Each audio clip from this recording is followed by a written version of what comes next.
The reason why we go back to old habits is because our goals are too lofty. We're not achieving our goals fast enough.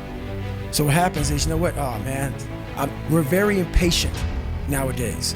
For me, it was good. I have a phone. I was out of this world by myself.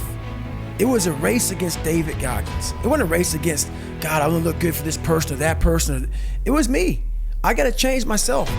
So for me, if I lost 5 pounds in a week, I got a feeling. I allowed myself to feel proud of that. I didn't look at, I got to lose 106 pounds. I'm like, man, I went from 297, now I'm 292. In 1 week, man, I'm killing it. We're not. Well, the first big thing is, once again, it goes back to open-mindedness. If you walk into any kind of event, whether it be physical or mental, if you walk in with already putting that block on your mind of, man, this ain't gonna happen. People go, how did you run 135 miles to death, that, and something? How did you run 100 miles with no training? Because I went into it not thinking, I can't do this, man. I went into it with a strategy. I had an open-mindedness. So until your mind is open to the possibilities that I can do this, you would never be able to do it.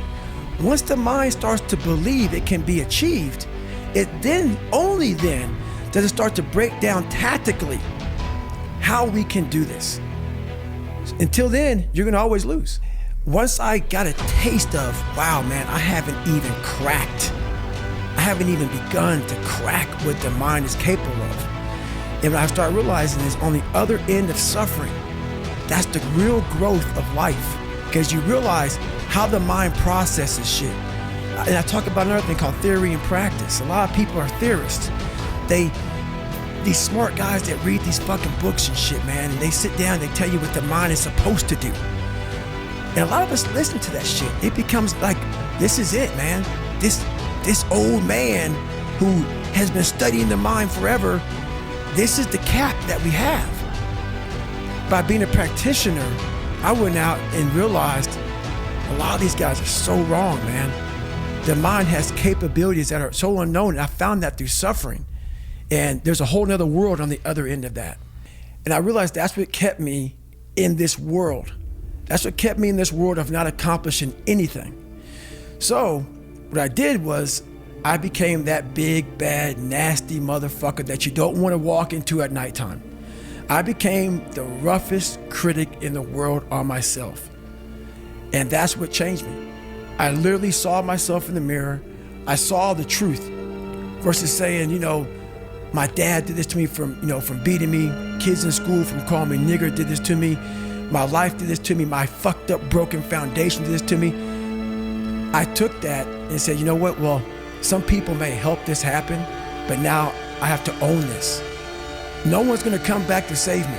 No one's gonna come back on this fucking couch and say, hey, it's okay. You're gonna be okay. No, I'm not. I'm not gonna be okay. I had to realize I had to take a stand. I had to make a real stand. And it was painful to look at who I was, what the world and myself created. It created a very lonely, depressed, insecure man that would do anything just to have a friend. And I saw that as very pathetic. When you look at the truth, it becomes very ugly and pathetic. There's a process that you have to go through, and patience is the process. And if you don't have patience, after a week, I haven't lost 30 pounds, man, I'm done. I'm over it. So that's what I found out with people, man. They're not patient enough to realize and to enjoy the moment, not live in it, just enjoy it. There's no finish line in life, but enjoy that moment. Roger that, man, I lost 5. Let me go 10 next week. So that's the whole thing about it. That's how people lose it. It's an endless process. Endless process. All that shit that I went through in my life to get here today, it is tattooed. It is tattooed in my brain. Every day I wake up, I am constantly battling that person that is like, man, back in the day, this happened to you, man.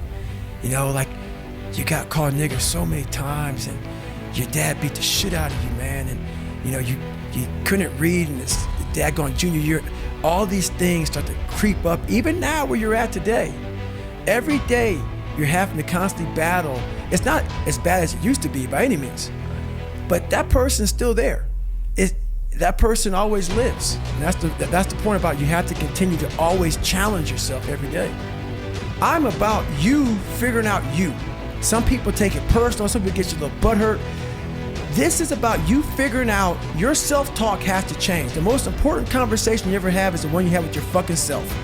You walk around with it all day, you act on it, pretty soon, good or bad. I want you to change who you are. So I'll let you look at it. After about an hour or two, I'll come back and start answering a few of these, questions. Some people say, hey, how you do this, how you do that? Maybe an hour and a half, 2 hours, I'll answer it, and I'm done. I'm off, because why? I'm still chipping away at David Goggins every single day. If I spend so much time being occupied by that, I cannot chip away at what's important. What's important is I'm still figuring out this, different things. Yeah, I got the equation figured out, but now the real journey has begun. So I'm still chipping away at life. Life's about self-discipline. It is about self-discipline. We tend to do the things that are easy. And that is it builds no mental toughness, it builds no mental hardening, it builds nothing. When you working out is where you can build that the fastest. Because it's a constant, it gives you instant feedback. You may not lose the weight you want to real fast, but the discipline it takes, it transfers over to all aspects of your life. It's not people, man, why are you always working out? Stop looking at it that way. This is the foundation of life. When you look in the mirror, every morning we all look in the mirror to get ready to go to work, to go anywhere. The first thing you see is your reflection. If you don't like what you see in the morning, you lost the war already. It's not about even liking what you see. It's about looking in the mirror and you may start, man, I feel different. That reflection is not everything. It's a feeling you're supposed to get.